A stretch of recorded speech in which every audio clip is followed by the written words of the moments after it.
देश की currency sanitise न होने से कोरोना मरीज ज्यादा बढ़े। शिव सिंह। जनता दल सेक्युलर के प्रदेश अध्यक्ष शिव सिंह एडवोकेट ने सरकार की खामियों का बड़ा खुलासा करते हुए कहा कि देश में कोरोना महामारी की आहट के समय लॉकडाउन की घोषणा के पूर्व केंद्र सरकार को देश की करेंसी सैनिटाइज करा लेना था। करेंसी सैनिटाइज न होने से कोरोना मरीजों की संख्या में इजाफा हुआ।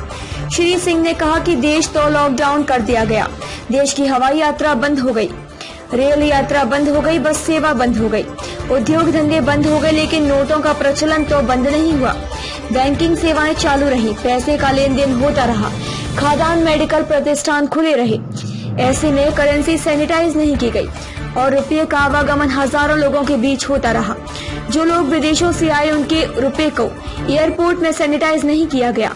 जो लोग देश के अंदर कोरोना पॉजिटिव मिले उनके घरों का नोट बाजारों एवं मेडिकल स्टोरों में जाता रहा तथा अक्सर लोग नोटों को गिनने में हाथ और जीभ का उपयोग ज्यादा करते हैं। ऐसे में नोटों को बैंकों एवं मोहल्ला गांव में सेंटर खोलकर सैनिटाइज करा देना था, लेकिन सरकार ने इस महत्वपूर्ण बिंदु पर ध्यान नहीं दिया। यहाँ पर सरकार ने बड़ी चूक की, जिसका खामियाजा यह हुआ कि आज देश के अंदर कोरोना पॉजिटिव मरीजों की संख्या में इजाफा हुआ और अभी लगातार बढ़ भी रहा है। सरकार अभी भी कोरोना से लड़ने लॉकडाउन को अपना मुख्य हथियार बनाकर चल रही है। यदि अभी भी सरकार सचेत नहीं हुई तो देश के हालात लगातार बिगड़ते ही जाएंगे और सरकार की बड़ी गलती का खामियाजा समूचे देश को भुगतना पड़ेगा। श्री सिंह ने देशवासियों से अपील करते हुए कहा कि सैनिटाइज करेंसी का ही उपयोग करें। रीवा से कलयुग की कलम न्यूज एडिटर महेंद्र सिंह की खास रिपोर्ट। देश में जो कोरोना महामारी का प्रभाव ज्यादा बढ़ा, उसके परिणाम थे कि देश के अंदर केंद्र सरकार द्वारा करेंसी का सैनिटाइज न कराना। आज पूरे देश के अंदर रेल सुविधाएं बंद हो गई, हवाई यात्रा बंद हो गई, बस सेवाएं बंद हो गई, बड़े बड़े उद्योग बंद हो गए, लेकिन खाद्यान्न व्यवस्थाएं, मेडिकल एजेंसियां चालू रही, बैंकिंग सेवाएं चालू रही और नोटों का प्रचलन चालू रहा। लेकिन जैसे ही देश में कोरोना की आहट हुई, केंद्र सरकार को लॉकडाउन के पूर्व ही देश की संपूर्ण करेंसी को सैनिटाइज करा देना चाहिए था।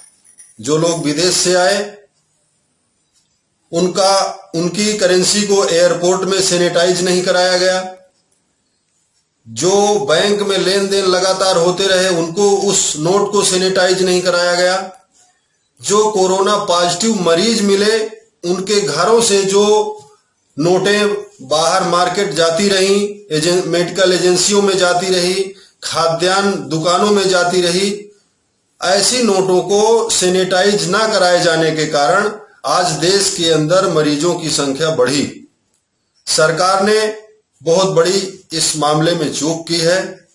यदि हमारे देश की करेंसी लॉकडाउन के पूर्व ही सैनिटाइज करा दी जाती, उसके बहुत पॉइंट थे, बैंक में करा देते, आप मोहल्लों में गांवों में सेंटर खोल देते, तो यदि हमारे देश की करेंसी सैनिटाइज हो जाती, क्योंकि एक एक नोट हजारों व्यक्तियों के बीच में जाता है और उस नोट को लोग हाथ से गिनते हैं, जीभ का भी उपयोग करते हैं। ऐसे में इस महामारी के फैलने की आशंका ज्यादा बढ़ गई, जिसके चलते आज कोरोना महामारी ने पूरे देश में अपने पैर पसारे, पैर जमाए और अभी भी लगातार मरीजों की संख्या में इजाफा हो रहा है। मेरी सरकार से अभी भी गुजारिश है कि वो लॉकडाउन को मात्र कोरोना महामारी से लड़ने का हथियार बनाकर न चले। सरकार तत्काल अभी भी समय है, करेंसी को सैनिटाइज कराए और मेरी देशवासियों से भी अपील है कि सैनिटाइज करेंसी का ही उपयोग करें, तब हम इस लड़ाई से सफलता प्राप्त कर सकते हैं, कोरोना से बचाव कर सकते हैं। जय हिंद, जय भारत।